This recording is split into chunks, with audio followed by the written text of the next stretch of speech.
Вы считаете частые ночные пробуждения обычной расплатой за возраст, но это опасная ошибка. В этом видео вы узнаете, как обычная еда с вашей кухни влияет на предстательную железу и вернет вам спокойный сон без таблеток. Вы замечали, что привычный рацион давно не приносит сил, а попытки сократить количество воды перед сном не дают никакого результата. И дело не в объемах жидкости, за этим стоит скрытый процесс, о котором мужчины обычно молчат. Но сначала разберем самое главное – что уже происходит в вашем организме прямо сейчас. Обратите внимание на тайм-коды. Не забудьте поставить лайк, подписаться и нажать на колокольчик, если видео будет для вас полезным. И, кстати, в описании вы также найдете подборку других наших видео по этой теме. Очень рекомендуем, там много полезного. В описании под каждым видео есть тайм-коды. Вы можете в любой момент перейти сразу к нужному моменту. Мы специально разбили видео на разделы, чтобы вы не тратили лишнего времени и смотрели только то, что важно именно вам. Напишите в комментариях, была ли эта информация для вас полезной, или у вас есть вопрос по теме. Мы читаем каждый комментарий и обязательно ответим. Ваше мнение помогает нам делать видео лучше для вас. Что если то, что вы считаете здоровым завтраком, на самом деле кормит аденому простаты каждый день? Вы уверены, что ваш утренний бутерброд с цельнозерновым хлебом и соком – это забота о себе? А если я скажу, что именно эти продукты подливают масла в огонь воспаления предстательной железы? Давайте разберемся. Многие мужчины после 50 лет начинают внимательно относиться к питанию. Вы выбираете каши, фруктовые соки, молочные продукты – все, что кажется полезным. Но есть нюанс, о котором молчат. Некоторые углеводы, особенно быстрые, вызывают резкий скачок инсулина, а высокий инсулин, в свою очередь, стимулирует выработку дигидротестостерона. Именно этот гормон заставляет клетки простаты расти быстрее, чем нужно. Получается замкнутый круг. Вы стараетесь питаться правильно, а организм получает сигнал к росту аденома. Представьте мужчину, назовем его Андрей. Ему 58 лет, он ведет активный образ жизни, следит за рационом. Каждое утро овсянка с медом и апельсиновый сок. Казалось бы, идеальный старт дня. Но через 2 года участились ночные походы в туалет, появилась слабость струи. Врач обнаружил увеличение простаты. Андрей был в шоке, он же все делал правильно. Оказалось, что именно сладкие завтраки поддерживали хроническое воспаление и гормональный дисбаланс. Вот что важно понять прямо сейчас. Не все здоровые продукты одинаково полезны для мужского организма после 50. Фруктовые соки, даже свежевыжатые, содержат концентрированную фруктозу. Молочные продукты могут влиять на уровень эстрогена. Белый хлеб и каши быстрого приготовления работают как топливо для воспалительных процессов. Что делать?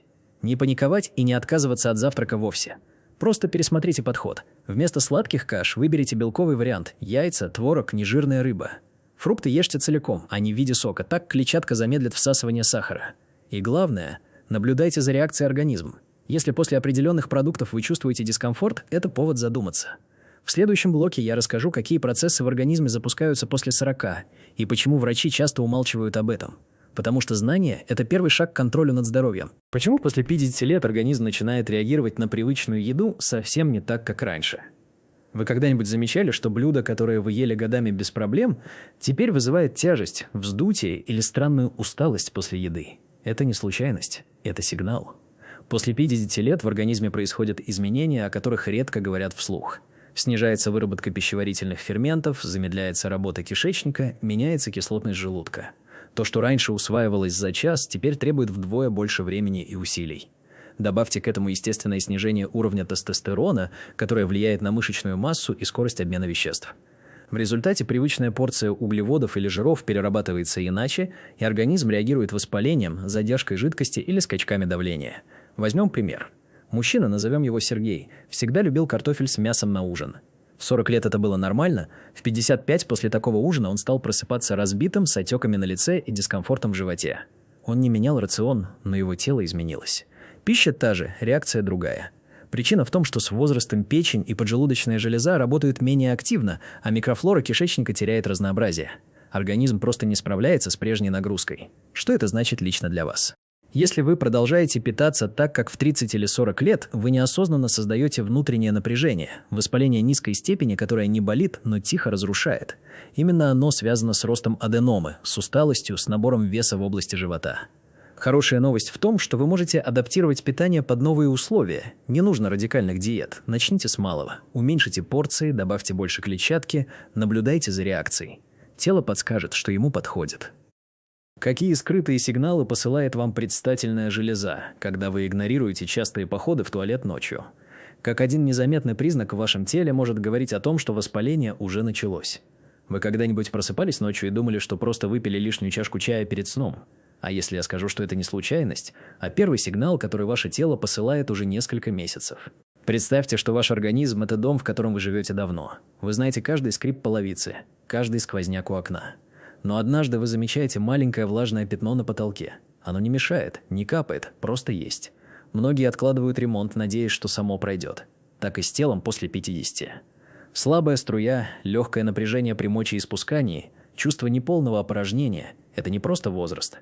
Это те самые пятна на потолке, которые указывают на скрытую проблему. Возьмем историю Виктора. Ему 62 года. Он ведет размеренную жизнь, следит за питанием, гуляет по парку. Полгода назад он стал чаще вставать ночью. Сначала 2 раза, потом 3. Он списывал это на возраст, на то, что почки работают иначе. Но параллельно появилась легкая усталость к вечеру, раздражительность, которую он объяснял работой или погодой. Только когда дискомфорт стал мешать спать, он обратился к врачу. Оказалось, воспаление в предстательной железе развивалось тихо, без боли, но упорно. Виктор упустил момент, когда можно было мягко скорректировать процесс. Что это значит для вас прямо сейчас? Если вы замечаете подобные сигналы, не ждите, что они исчезнут сами. Воспаление низкой степени – это как тлеющий уголек под пеплом. Его не видно, но оно греет и может разгореться в любой момент. И чем дольше вы игнорируете эти признаки, тем сложнее будет вернуть контроль. Хорошая новость в том, что вы можете научиться слышать свое тело. Начните с простого. Отмечайте, как меняется ваше самочувствие в течение дня, после еды, перед сном. Записывайте наблюдения, даже если они кажутся незначительными. Эта привычка даст вам фору перед любыми изменениями. В следующем блоке я покажу, как одна простая привычка в питании может стать вашим союзником в сохранении мужского здоровья, даже если вы никогда раньше об этом не думали. Что произойдет с качеством вашей жизни, если через 3 года симптомы усилятся вдвое, и вы об этом даже не подозреваете? А если я скажу, что самые серьезные изменения происходят не в теле, а в том, как вы начинаете жить? Не боль, не диагноз, а тихая потеря свободы. Представьте обычную неделю. Вы планируете встречу с друзьями, но отказываетесь, потому что не уверены, где будет туалет. Вы едете на дачу, но сокращаете поездку, чтобы не рисковать. Вы перестаете пить чай после 7 вечера, избегаете долгих прогулок, отменяете путешествия. Это не лечение, это жизнь в режиме ограничений. И самое коварное – вы привыкаете. День за днем вы сужаете свой мир, даже не замечая, как много теряете. Возьмем историю Николая. Ему 59 лет, он инженер на пенсии, любит рыбалку и шахматы в парке. 3 года назад он заметил, что стал чаще вставать ночью. Подумал возраст. Потом добавилась нерешительность перед выходом из дома. Еще через год он отказался от поездки с внуками на море, потому что боялся неудобств. Сейчас Николай почти не выходит за пределы квартала. Его мир сжался до размеров квартиры. Он не чувствует острой боли, но качество его жизни упало в разы. Он потерял не здоровье, он потерял свободу выбирать. Что это значит для вас? Если игнорировать сигналы, организм не просто продолжает стареть, он перестраивает вашу жизнь под свои ограничения. Вы начинаете планировать день не вокруг желаний, а вокруг симптомов. Это не катастрофа, это медленное смещение фокуса. И через 3 года вы можете обнаружить, что живете не так, как хотели, а так, как позволяет тело. Но есть и хорошая новость. Осознание – это уже шаг к изменению. Вы можете начать с малого, отслеживать, какие ситуации вызывают дискомфорт, и мягко корректировать привычки. Не нужно ждать, пока мир сузится. В следующем блоке я покажу, как одна простая метафора помогает мужчинам после 50 увидеть связь между повседневными выборами и долгосрочным здоровьем, и почему это меняет все. Как один мужчина за 60 смог уменьшить ночные позывы, просто изменив то, что стоит у него на кухонной полке. А если я скажу, что ответ на вашу проблему уже стоит у вас на полке, просто в другой баночке? Познакомьтесь с Борисом. Ему 64 года, он живет в небольшом городе, любит готовить. Полгода назад он просыпался по 3-4 раза за ночь. Усталость, раздражение, жизнь превратилась в ожидание утра. Он пробовал меньше пить вечером, менял время ужина, но ничего не помогало. Однажды он обратил внимание на свою кухонную полку. Соль, перец, готовые приправы в ярких пакетиках – все, что покупалось на автомате годами. Борис задался вопросом, а что если дело не в количестве жидкости, а в том, чем он эту жидкость заедает? Он начал с малого. Убрал готовые смеси с глутаматом и избытком соли. Заменил их на простые природные специи, куркуму, имбирь, сушеный чеснок. Добавил в рацион тыквенные семечки, которые хранил в шкафу, но редко использовал. И еще один шаг – он перестал солить еду в тарелке, а добавлял совсем немного в процессе готовки. Казалось бы, мелочи. Но через 3 недели Борис заметил, что стал просыпаться реже. Сначала 2 раза, потом 1. Через 2 месяца он уже спал спокойно большую часть ночи. Что здесь работает? Куркума и имбирь содержат природные соединения, которые помогают снижать воспаление. Тыквенные семечки богаты цинком, важным для мужского здоровья. А отказ от избытка соли вечером уменьшает задержку жидкости и нагрузку на мочевой пузырь. Это не волшебство, это биохимия, которая становится вашим союзником, когда вы понимаете, как ею управлять. Вы можете повторить этот опыт без радикальных перемен. Просто откройте свою кухонную полку прямо сейчас. Посмотрите на состав приправ. Если в списке больше 5 непонятных названий, это повод задуматься. Начните с одной замены. Добавьте щепотку куркумы в вечернее блюдо. Положите горсть тыквенных семечек на стол. Наблюдайте, как реагирует тело. В следующем блоке я покажу, как одна простая вечерняя привычка, которую вы, возможно, считаете безобидной, может незаметно усиливать симптомы, и как ее мягко изменить, не лишая себя удовольствия. Если представить простату как двигатель, то что в вашем рационе работает как песок в масле? А если я скажу, что каждый раз, когда вы едите определенные продукты, вы буквально подсыпаете абразив в механизм, который должен служить вам еще десятилетия? Представьте двигатель автомобиля. Масло смазывает, защищает, позволяет деталям работать плавно. Но стоит попасть туда песку, и начинается износ. Тихий, незаметный, но необратимый. Ваша простата работает по тому же принципу. Есть продукты, которые действуют как этот песок. Они не ломают сразу, они стирают защиту изнутри. Трансжиры из магазинной выпечки, избыток омега-6 из подсолнечного масла, сахар, который запускает окислительный стресс. Все это создает микровоспаление, которое тихо разрушает ткани. Возьмем историю Дмитрия. Ему 56 лет, он любит побаловать себя круассаном с кофе по утрам, жареной картошкой на ужин. Никаких крайностей, обычное меню. Но через год он заметил, что дискомфорт внизу живота стал постоянным спутником. Врач объяснил хроническое воспаление, подпитываемое рационом. Дмитрий не ел откровенно вредного, но его ежедневный выбор содержал те самые песчинки. Маргарин в выпечке, пережаренное масло, полуфабрикаты с добавками. Каждый прием пищи добавлял микротравму. Что это значит для вас? Если вы продолжаете кормить организм продуктами с воспалительным потенциалом, вы не просто стареете, вы ускоряете износ. Простата, как двигатель, требует чистого топлива. Когда в рационе преобладают обработанные жиры, рафинированные углеводы, избыток соли, тело реагирует защитной реакцией. Но эта защита со временем становится проблемой. Клетки разрастаются, ткани уплотняются, симптомы нарастают. Хорошая новость в том, что вы можете заменить песок на масло. Не нужно переворачивать всю кухню. Начните с одного шага. Замените подсолнечное масло на оливковое первого отжима. Уберите маргарин и готовые соусы. Добавьте жирную рыбу, орехи, зелень. Эти простые замены снижают воспалительную нагрузку. Тело откликается быстро, если дать ему шанс. В следующем блоке я покажу, как один вечерний ритуал, который вы считаете безобидным, может незаметно усиливать давление на простату и как его мягко изменить, сохранив удовольствие от вечера. Какие два простых шага в питании могут снизить уровень воспаления в тканях предстательной железы уже через несколько недель? А если я скажу, что два маленьких изменения в тарелке могут дать то, чего вы ждали годами? И все это без таблеток и сложных схем. Шаг первый. Жирная рыба на вашем столе. Лосось, скумбрия, сардины 2-3 раза в неделю. В них содержатся омега-3 жирные кислоты, которые работают как природный регулятор воспаления. Они не маскируют симптомы, они помогают клеткам простаты восстанавливаться изнутри. Исследования показывают, что регулярное потребление омега-3 снижает уровень маркеров воспаления в крови. Это не мгновенный эффект, но уже через 3-4 недели многие мужчины замечают, что дискомфорт становится тише, а ночные пробуждения – реже. Шаг второй – перенос углеводов на первую половину дня. Звучит просто, но это меняет правила игры. Когда вы едите каши, хлеб, фрукты вечером, уровень инсулина остается повышенным всю ночь, а высокий инсулин, как мы уже говорили, стимулирует рост тканей простаты. Перенесите основные углеводы на завтрак и обед. Ужин сделайте легким, белок, овощи, полезные жиры. Тело получит сигнал, что день завершен, и переключится в режим восстановления, а не накопления. Возьмем историю Павла. Ему 61 год, он учитель на пенсии. Долгое время он ужинал макаронами с сыром, запивал чаем с печеньем. Ночные подъемы стали нормой. Он попробовал 2 шага. Купил замороженную скумбрию, готовил ее на пару дважды в неделю. И перестал есть хлеб после обеда. Через 3 недели он заметил, что стал спать крепче. Через 6 недель дискомфорт внизу живота уменьшился. Павел не менял всю жизнь, он просто добавил 2 акцента. Что это значит для вас прямо сейчас? Вам не нужно переворачивать кухню или садиться на жесткую диету. Начните с одного шага. Купите рыбу на этой неделе. Или просто отложите хлеб на завтрак. Наблюдайте за реакцией тела. Оно откликается быстрее, чем вы думаете, когда получает то, что ему действительно нужно. В следующем блоке я покажу, как один вечерний ритуал, который вы считаете безобидным, может незаметно усиливать давление на простату и как его мягко изменить, сохранив удовольствие от вечера. Ритуал, чтобы запустить естественный процесс очищения организма без лекарств.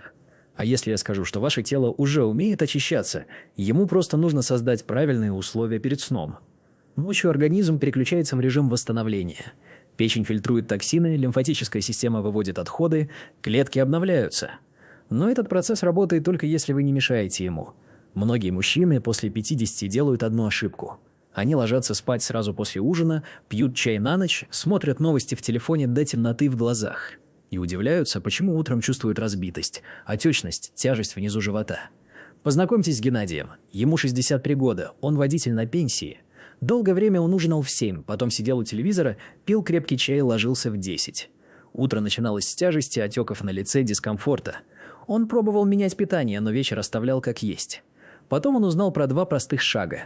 Первый – за час до сна выпивать стакан теплой воды с долькой лимона. Второй – за 5 минут до сна лечь на спину и поднять ноги на стену или на подушку. Казалось бы, мелочи. Но через 2 недели Геннадий заметил, что стал просыпаться легче. Через месяц отеки ушли, дискомфорт внизу живота уменьшился. Что здесь работает? Теплая вода с лимоном мягко запускает работу печени и желчного пузыря, подготавливая их к ночной детоксикации. Лимон содержит природные антиоксиданты, которые помогают нейтрализовать свободные радикалы. А положение с поднятыми ногами улучшает отток лимфы от нижней части тела, снижает застой в области таза, уменьшает нагрузку на предстательную железу. Это не магия, это физиология, которая работает на вас, когда вы понимаете, как ею управлять. Вы можете начать сегодня вечером. Не нужно менять весь распорядок. Просто поставьте стакан воды у кровати. Или найдите 5 минут, чтобы полежать с поднятыми ногами. Наблюдайте за утренним самочувствием. Тело откликается, когда вы даете ему поддержку в нужный момент. В следующем блоке я покажу, как один простой утренний принцип помогает мужчинам после 50 закрепить эффект вечерних ритуалов и сохранить энергию на весь день, даже если раньше утро начиналось с усталости. Какой один выбор сегодня может определить, будете ли вы через год жить с комфортом или с постоянной тревогой о здоровье? А если я скажу, что весь ваш следующий год зависит не от сложного плана, а от одного решения, которое вы примете прямо сейчас, пока смотрите это видео? Выбор звучит просто: перестать ждать и начать действовать. Не с понедельника, не после праздников, никогда станет хуже, а сегодня. Один маленький шаг, который вы сделаете сейчас, запустит цепную реакцию перемен. Ваше тело запоминает каждый сигнал. Когда вы откладываете заботу о себе, оно получает команду, что можно терпеть. Когда вы выбираете действие, оно переключается в режим восстановления. Возьмем историю Леонида. Ему 60 лет, он всю жизнь работал на заводе, привык терпеть и не жаловаться. Год назад он стоял перед таким же выбором. Врач сказал, что нужно менять питание и режим. Леонид мог отмахнуться, как делал раньше, но он выбрал иначе. В тот же вечер он убрал со стола одну привычную вещь, которая подливала масло в огонь воспаления. Просто убрал. Не стал ждать идеального момента. Через год его самочувствие изменилось до неузнаваемости. Не потому, что он совершил подвиг, а потому что один выбор потянул за собой другой. Что это значит для вас прямо сейчас?